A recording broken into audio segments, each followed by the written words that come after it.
When I collapsed at work, the doctors called my parents, they never came. Instead, my sister tagged me in a photo. Family day without the drama. I said nothing. Days later, still weak and hooked to machines, I saw 74 missed calls and a text from Dad. We need you. Answer immediately without thinking twice. When I collapsed at work, the doctors called my parents. They never came. 3 days later, still hooked to machines, I opened my phone and saw what they'd been doing. Instead, my sister's smiling face tagged me under a photo, family day without the drama. The caption burned more than the IV in my arm. I didn't text. I didn't cry. I just watched the likes climb, wondering when family stopped meaning love and started meaning performance. Then 4 days later, 74 missed calls appeared on my screen and one message from Dad, "We need you." That's when everything changed, just not the way they expected. I used to believe exhaustion was just part of being dependable. At Green Tech, deadlines were tight, projects endless, and somehow I was always the one who stayed late, the one who made things happen. My coworkers said I had the kind of discipline that scared them. They didn't know it wasn't drive, it was survival. Because every hour I worked wasn't just for me. It was for the people waiting at home to be rescued again. My dad, Robert, had been out of work since the housing crash. He called it temporary, but 7 years felt permanent. My mom, Elena, said he just needed time, but what he really needed was someone else's paycheck. Mine. My sister Marissa, our family's influencer, was always launching something new. A wellness brand, a podcast, a candle line. Each failed faster than the last. My support often came through quick transfers labeled help or just this month. And Peyton, the youngest, still in design school, liked to play the peacekeeper. She never argued, she just borrowed quietly and forgot loudly. From the outside, we looked perfect. A smiling family and holiday photos, all matching sweaters and fake laughter. Online, Marissa called us the Miller's proof that love is everything. She posted that right after I'd paid Mom's car insurance and covered the mortgage's late fee. Love apparently had a balance due. Grandpa Joe was the only one who ever saw through it. He'd been a law firm accountant for 40 years and could read people like spreadsheets. "You can't audit love," he once told me, "but you'll know when the numbers stop adding up." He warned me gently that my parents had started seeing me as the fallback plan. I didn't want to believe him. I was raised to think loyalty fixed everything. So I kept fixing.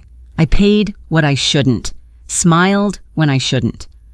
The truth is, I was scared to stop, scared that if I ever said no, they'd finally show me what love was really worth. The night before I collapsed, I was still in the office at 10 p.m., staring at blueprints I couldn't even focus on.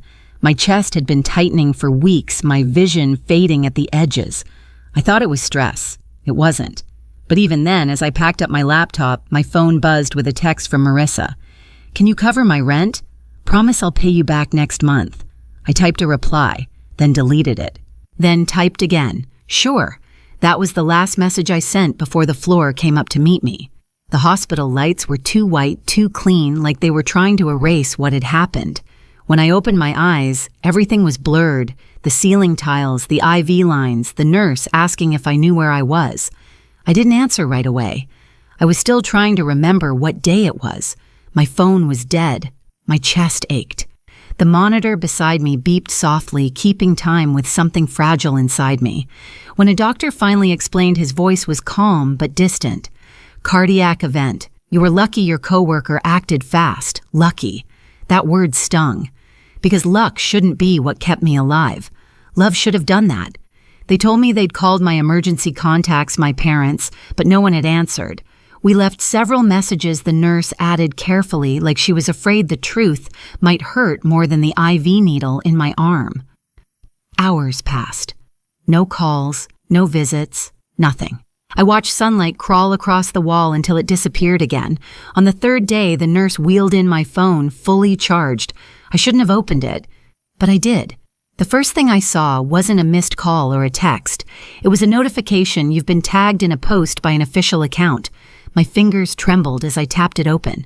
The picture loaded slowly, sunlight, lake water, my family smiling around a picnic table, my mom holding her deviled eggs, my dad beer in hand, Peyton flashing peace signs beside Marissa, whose caption glowed beneath their perfect faces, "Family Day without the drama."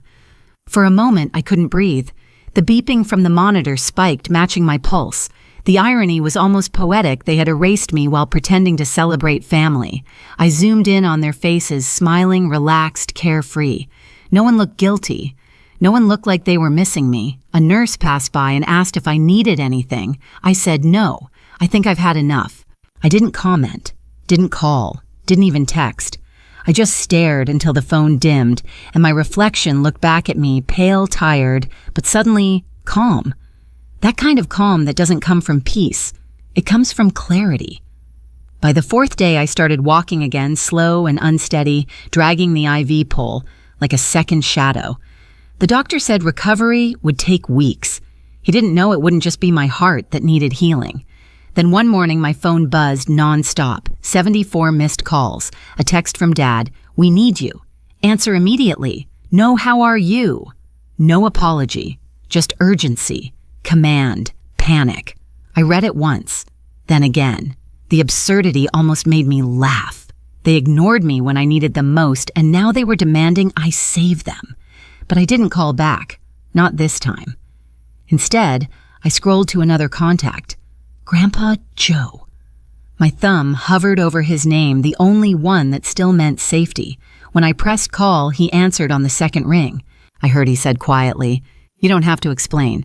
That was the first time in years someone had spoken to me like I mattered. Grandpa Joe showed up 40 minutes later, still wearing his old brown windbreaker and that expression that never gave anything away. He didn't hug me. He never was the hugging type. But he sat down beside my hospital bed like he'd been doing it his whole life. So he said, glancing at the monitor beside me, "They finally broke you, huh?" I smiled barely. "Guess so." He didn't ask for details. He already knew. That was his way, silent surgical understanding. He stayed the entire day talking to my nurse, making sure my insurance covered what it should. When the billing clerk mentioned a few unpaid balances, he didn't flinch. He pulled out his tablet and began typing. "What are you doing?" I asked. "Taking stock," he said. "Before you start cutting cords, you need to know where they all lead. We went through everything. My checking accounts, my automatic transfers, the car insurance payments, the credit card joint lines." My stomach turned as the list grew. Every week, money left my account like slow bleeding. Marissa's loan, Peyton's rent, Mom's car, even a utilities payment under my name for a house I hadn't lived in since college. "How did I let this happen?" I whispered. "You thought it was love," he said simply. "They thought it was obligation." Different math. That night, while the machines hummed and the hospital went quiet, Grandpa Joe showed me how to shut them off one by one. Not out of spite, but self-preservation. He drafted a spreadsheet, wrote out every recurring payment, and handed it to me like a map out of hell. Tomorrow, he said, we start with the bank. I didn't sleep much. I kept seeing that photo, their smiles, the sunlight, and hearing the faint beep of the monitor like a countdown. The next morning, I called my bank from the hospital. The clerk recognized my voice. I'd been the reliable one for years. By noon, the auto transfers were gone. Marissa's account canceled. Peyton's rent deposit stopped. Mom's insurance removed. Each click felt like breathing again. By evening, the phone started buzzing. First text from Mom. "We just heard what happened. Why didn't you tell us?" Then Peyton. "Can we talk? It's all a misunderstanding." I ignored them all. Grandpa Joe sat beside me, reading the paper, pretending not to watch. "You feel guilty yet?" he asked finally. "Yeah," I admitted. "A little. That'll pass," he said, folding the newspaper. "Guilt's the tax good people pay before freedom." The next day I left the hospital. Grandpa Joe drove me home. My apartment felt smaller than I remembered, like the walls were listening. I silenced my phone, unplugged it, and stared out the window for a long time. Then a vibration. Another message from Dad. "This is serious. Call me now. Everything is falling apart." I almost felt sorry for him. Almost. They'd mistaken my silence for surrender. They didn't know silence was the sound of me taking back control. 2 days later, I was back at Grandpa Joe's place in Portland, a small one-story house that smelled faintly of coffee and old wood. He'd cleared the dining table, spreading out files like a general preparing for war. The afternoon sun slanted across stacks of papers, payment histories, account statements, insurance letters, my financial fingerprints, across years of quiet enabling. "Every story leaves a paper trail," he said. "Yours just happens to be in dollars." He wasn't wrong. By the time we finished, the picture was clear I hadn't just helped them. I had been financing the illusion of their stability. Without my income, everything they'd built, the image, the comfort, the control, would collapse. And it did. The calls doubled. My voicemail filled with my mother's careful voice, sweet on the surface, sharp underneath. "Ava, honey, we didn't know you were in the hospital. Why didn't you tell us sooner?" Then softer, almost a whisper. "Your father's worried about the mortgage again." Worried, not sorry. Marissa's texts came next, screenshots of her empty account, dramatic crying emojis, and one message that read, "If you don't fix this, I'll lose everything." I stared at it for a long time before replying with a single word, "Good." Then came Peyton's attempt. "I'm not like them," she wrote. "Please don't punish me for their mistakes." I almost laughed. She'd said the same thing when I'd co-signed her lease last year. Grandpa Joe was watching me scroll the corner of his mouth, twitching like he'd seen this movie before. "They're not calling because they care," he said. "They're calling because they're cornered." He was right again. The next morning, a car idled outside my apartment building. Robert Miller, my father, sitting in the driver's seat, staring up at my window. He didn't text. He didn't come up. Just waited, like a debt collector, waiting for confession. I didn't go down. That afternoon, a new message arrived. "You're about to destroy everything we built." "I hope you understand the damage you're causing." Everything we built. I read it twice out loud just to taste the absurdity of it. I showed it to Grandpa Joe. He just nodded. That sentence says more than he ever meant it to. And then came the video. Marissa uploaded it that night, a slow, emotional walkthrough of our childhood home, now empty. The camera panned across bare walls and scattered boxes, her voice trembling. They took everything she said. And guess who let them? The video cut to a photo of me smiling, cropped from a family Christmas years ago. The caption, "Sometimes blood doesn't mean family." The comments exploded: sympathy, pity, judgment. Influencers reposted it. My inbox filled with strangers calling me ungrateful. Grandpa Joe watched the whole thing in silence, then stood up, pulled his phone from his pocket, and made 3 calls. Within 48 hours, we had every document: mortgage papers, loan defaults, late fees. They'd used the house equity to pay off Marissa's credit cards and Peyton's business venture, a boutique candle studio that never opened. I didn't even have to expose them. The math did it for me. Still, I filed the fraud report. Grandpa Joe and his lawyer, Mr. Klein, helped prepare a cease and desist order. No contact, no impersonation, no financial claims. We sent it through certified mail, 1 to each of them. For the first time in years, I slept through the night. The next morning, I woke to my phone buzzing relentlessly. Peyton's face lit up my screen through the peephole downstairs, arguing with building security. She hadn't been on the approved visitor list. I saw her pacing outside, phone to her ear, probably calling Marissa. I didn't go out. Later, Grandpa Joe showed up again, holding a thick manila envelope. "They've done something stupid," he said. Inside were printed emails exchanges between my parents and a small law firm. I scanned the text once, then twice. They were looking into legal guardianship. Over me. I read the header out loud: emergency petition for temporary conservatorship. Grandpa Joe sighed. "They tried this before with your uncle years ago. Didn't work then either. But this time it could have. If I hadn't already moved everything under the trust he'd created. If my doctor hadn't written statements verifying my stability. If my HR department hadn't sent confirmation I was on medical leave, not termination. By the time they filed, our preemptive paperwork had already hit the courthouse. Their motion was dead on arrival. Still, they didn't stop. Marissa posted again, this time in tears. Her mascara ran down her cheeks as she spoke into the camera. "Mental illness doesn't always look like what you expect," she said. Sometimes the people you love push you away. We're just trying to help her before it's too late. Her followers flooded the comments with sympathy, and Pray for Ava started trending. But social media has a short memory and an even shorter fuse. Someone found her old family day without the drama post and stitched it beside her crying video. So where was that concern when she was in the hospital? The caption read. The tide turned overnight. Screenshots surfaced Marissa's brand deals, her sponsored posts during the week I was hospitalized, her tweets mocking toxic siblings. Peyton's Etsy page was bombarded with comments.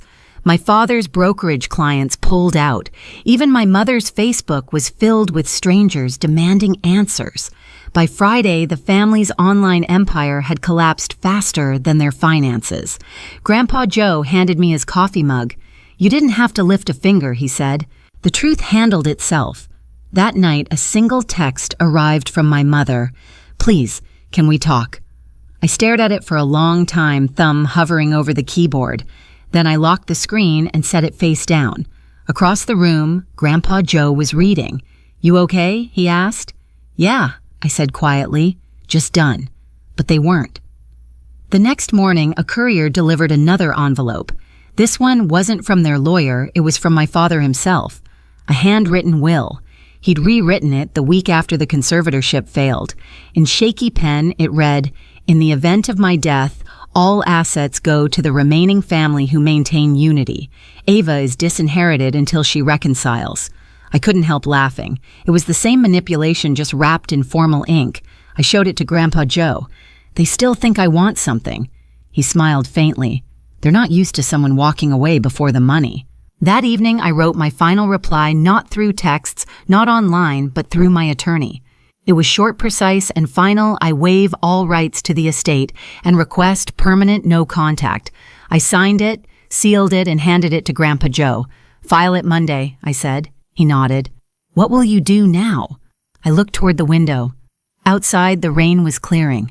I think I'll rest, I said, maybe somewhere quieter. For the first time in years, I meant it. 2 weeks later, the rain finally stopped. Grandpa Joe and I packed what little I cared to keep, one suitcase, my laptop, and a few photos that still felt like mine, and drove east toward Colorado. He said he wanted to see the mountains again before winter. I didn't argue. I just watched the highway blur mile after mile, the world finally quiet. The cabin we rented sat near a ridge lined with pine trees. No noise, no traffic, no family, just silence, clean and honest. I worked remotely for Green Tech, now fewer hours, no pressure. My days started with black coffee and ended with the sound of the wind scraping the roof. Sometimes I'd still get messages, a cousin asking what really happened, a stranger saying they read the posts online. I didn't answer. I didn't need to. Let them believe whatever version made sense to them. My truth didn't need witnesses anymore. Grandpa Joe would sit by the window, newspaper in hand, pretending not to watch me breathe easier. You did it, he said one morning. You broke the cycle. I smiled. It only cost everything. He chuckled softly. That's the discount price. And he was right, because what I gained was worth more than all the apologies, all the inheritances, all the forced family photos combined. For the first time in my life, I wasn't the provider, the fixer, or the daughter who owed everyone. I was just Ava, alive, unowned, and finally free. I used to think silence meant defeat, that walking away was the same as giving up. But now, I know silence can be a choice, a border, a kind of peace that doesn't need anyone's permission. My family still tries to reach out through other people testing if I'll break the quiet. I never do. Some stories don't need new chapters. They just need to end. If you've ever been called selfish for finally putting yourself first, I hope this reminds you, choosing peace isn't betrayal. It's survival. They can keep their posts, their pity, their version of the truth. I'll keep my stillness, my laughter, my life. If you've ever had to walk away from your own blood to heal, share your story below. You're not alone. Asterisk after listening to today's story, perhaps it has raised some new questions in your mind, or maybe it has brought back some old memories. Every day on Reddit, new experiences and moments create fresh stories, and they connect all of us. Everyone has their own unique journey in life, and we all try to understand the world in our own way. These kinds of moments remind us that we are all human, sometimes happy, sometimes sad, and always learning something new. If you enjoyed this story, feel free to share it with your friends. Your thoughts and feedback are always valuable to us, as they motivate us to create even better content. Every story has its own unique angle, and our goal is to understand everyone's perspective and make our content diverse and relatable. Stories like these help us realize that life's journey is different for everyone, and by hearing other stories, we learn something new. You can also share your own stories with us. Your experiences are valuable to us as well, and if you enjoyed this video, please leave your feedback. We aim to create content that brightens your mind and gives you new ideas every time. If you've already seen this video before, your feedback is still important. With every piece of feedback, we can improve our content and bring a new perspective to our viewers. Today, what we saw was just a small part of the many stories shared on Reddit and across the world. It's a reminder of how we all try to understand life by sharing our experiences with each other. This video was only an example of how we try to connect with others through storytelling, learning about different sides of life. We hope to continue sharing such stories that help us all learn and grow together. Thank you for your time, and don't forget to keep an eye out for more stories coming soon. If you haven't already, please like and follow for more amazing content.